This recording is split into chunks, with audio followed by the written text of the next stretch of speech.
Good morning, Facebook family, friends, YouTube watchers. This morning I'm all in the mood to start baking for the holidays. And I've got my little reindeer antlers on, and I've got little Elfie sitting over here. This is my little antique elf that I've had for many, many years. It used to belong to my mother, and I've just kind of always had it, brought it out on the holidays. Its little leg is just barely hanging on, but I take him everywhere I go. And this morning he's going to help me in the kitchen make some nice fudge. I love fudge at the holidays. It's kind of a countdown. Today is December 15th. We only have 10 more days until Christmas. I'm so excited. And so I kind of wanted to show you the recipe that I've used every year for making fudge. It's just kind of a tried and true one, and pretty easy to do. It really is. Now, I didn't always use this recipe. I used the one that my mother had for many, many years, where yes, you do cook it on the stove with a candy thermometer. You're going to use a candy thermometer on this one. Don't be afraid to use a candy thermometer. They're pretty easy. What you will need is a good heavy pan. So I recommend anything that is a pretty good size. This is, I'm pretty sure, a 5-quart Dutch oven heavy aluminum pan. And I keep it around for, yes, my candy making or anything that I'm doing at Christmas time. So the very first thing you do is turn on the fire. Turn on the fire to about medium high on that. And you're going to need 6 cups of sugar, granulated sugar, everyday household sugar. Takes a lot of sugar to make fudge. Pour all that into the pan first and foremost. And then you're going to need 1 1/2 cups, which are 3 sticks of butter. I use real butter. And yes, I do use the one that has salt in it. I'll use that. And you just kind of stick this butter in here. You can put it on the bottom at the very beginning if you want, or whatever. It doesn't really matter, because you're going to be sticking a liquid in here. And it all gets mixed up. It really does. If you live in Colorado, last night we had like tornado weather last night of the wind blowing. It blew hard. It's a little windy this morning, but nothing like it was last night. I mean, you really had to batten down the hatches last night. It was bad. Okay, and then you're going to take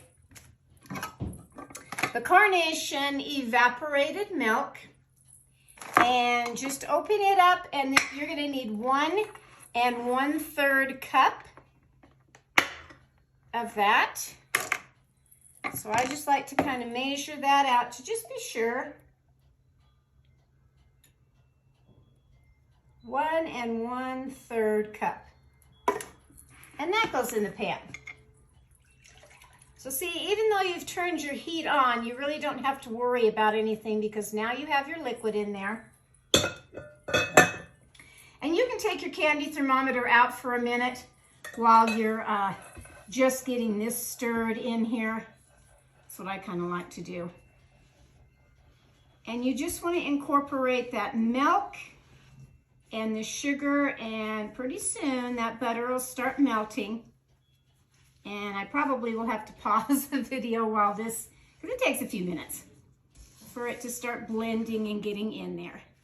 And once it does, then you're going to bring this up to, on your candy thermometer, it needs to reach 234 degrees.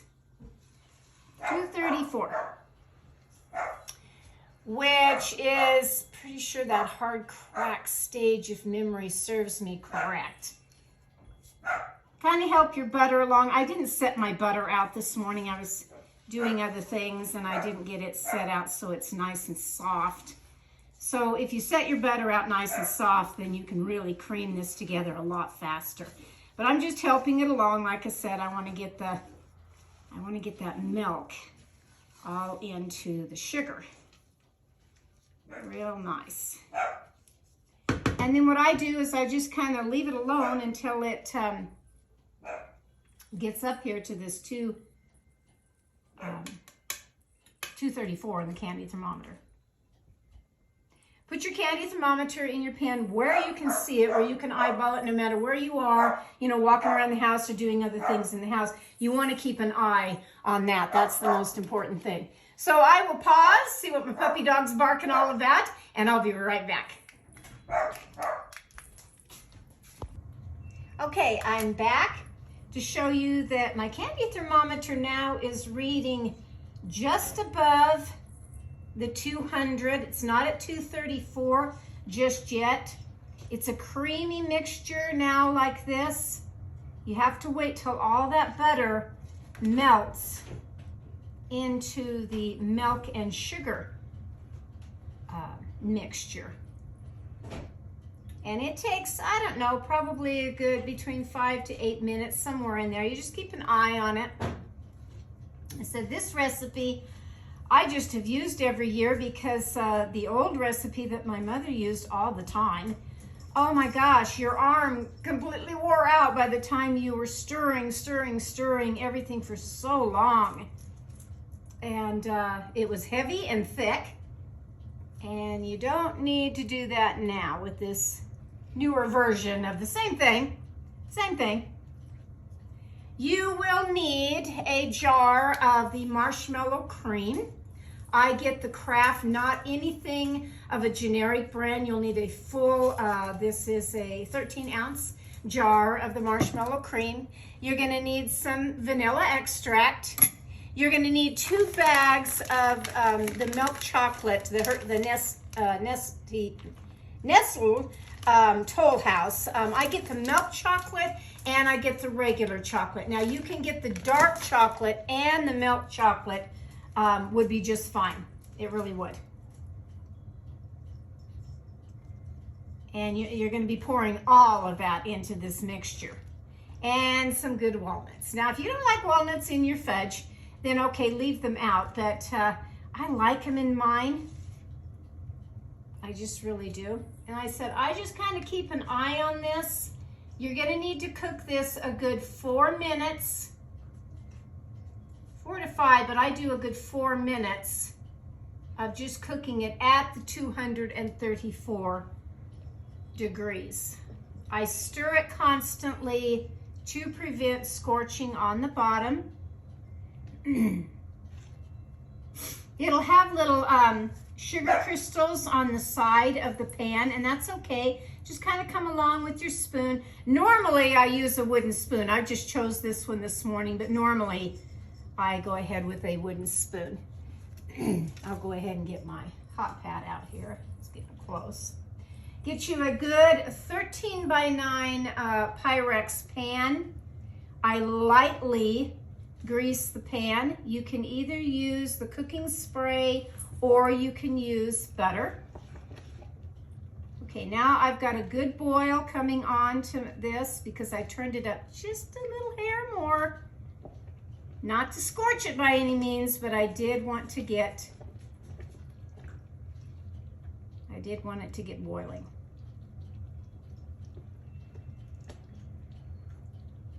And again, I'm going to time this now at, oops, not 40, but 4 minutes.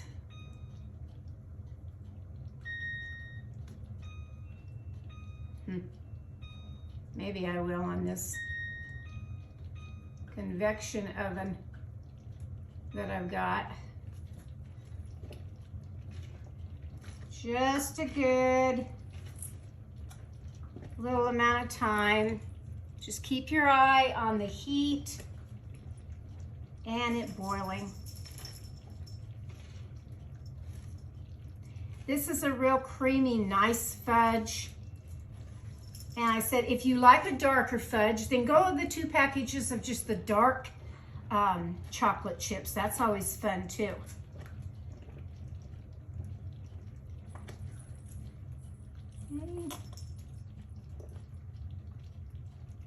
Keeping an eye on it here.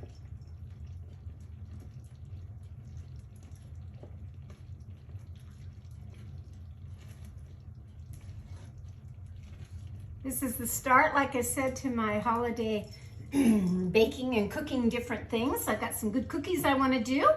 some candy I want to do that I will put it on a video and show you that. And I think you'll like just easy, simple little things at Christmas time that make the holidays nice. It really does. Okay, now I'm gonna go ahead and take it off of the heat, turn off my burner, go ahead and take my candy thermometer out. And this is where we put the whole thing of the marshmallow cream in. Now, if you can't find it, because I had to go to a couple of different stores to find the marshmallow cream, it was definitely off the shelf. If you can't find it, you can use the larger marshmallows. Make sure that they're Kraft, not an off-brand. You want the flavor of things to come out in your recipe, and using the regular brands will do that. Got to get all of it clear down in the jar, and there's quite a bit of it in there. There really is. Another favorite with this marshmallow cream is when you go camping. You know, you're sitting around the campfire and you're roasting marshmallows.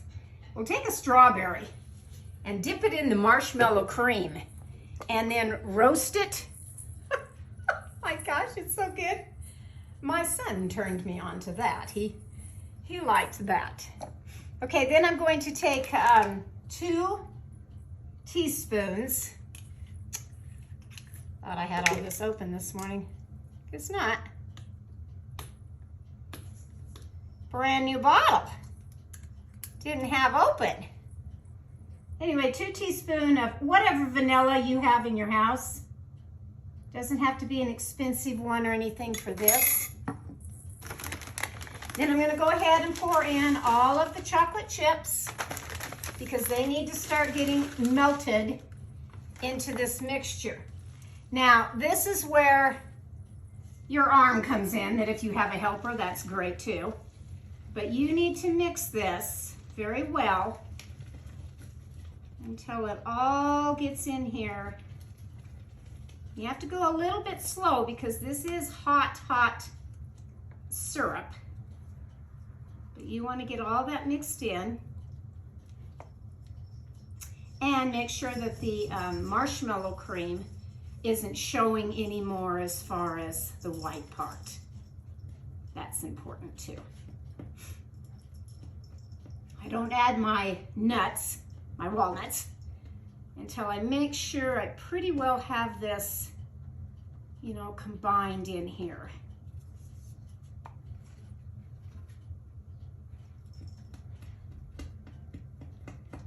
It's gonna look real creamy at first, and that's okay.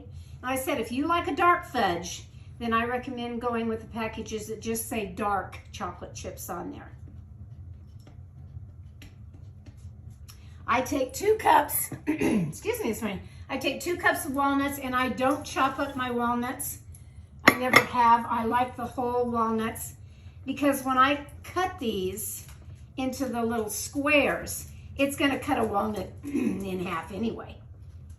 And I just like the bigger pieces of the walnut.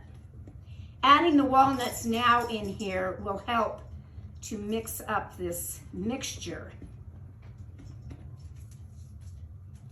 where you have all of the marshmallow cream. I said you kind of want to get that where it's not showing anymore. Now, after I pour this into my 13x9 pan that's lightly greased, is when I will set it on the counter under some hot pads because it's going to be hot on the bottom. And you don't want that to cool down a little bit before you ever put it in the refrigerator to finish setting and cooling.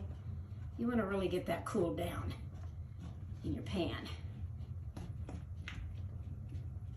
Okay, looks pretty good there, so I'll bring the pan off of that plate there. Let's see if I can get all the goodies off of here. And I usually use, of course I have that one full now, in case I need another one here.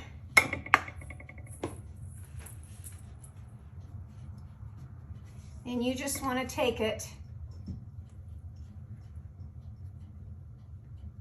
the rest off your spoon here, or you can work it with a rubber spatula. Okay. And you're going to pour it into the pan.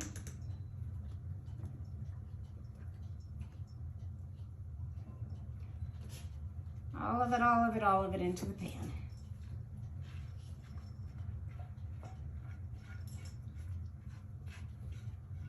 Makes quite a bit, and you could, if you don't want them high thickness of the fudge, you could make it in 2 different pans, which I have done over the years, but I just kind of like mine. I like a nice big piece of fudge, so I just kind of like mine this way. Now, how simple is that? I mean, really, anybody can do this. So again, let it set on the counter under some hot pads for, I don't know, probably a good hour before you pop it into the refrigerator to finish letting it cool. Once it has cooled very well, 4 to 6 hours, if you're not going to use it right away, then you can come along with a thin, sharp knife and start cutting all of the angles to make your little squares, and they pop out. Put them in an airtight container until you are ready to use them. And that's the first start to my holiday baking. I hope you've enjoyed it because it's pretty simple. I just call it holiday fudge. It's a kind of the fancy fudge, but it's just my holiday fudge. So from my kitchen to yours, go bake you some fudge today. I'm signing off from Cooking with Carol Diane. Have a great day today. Bye-bye.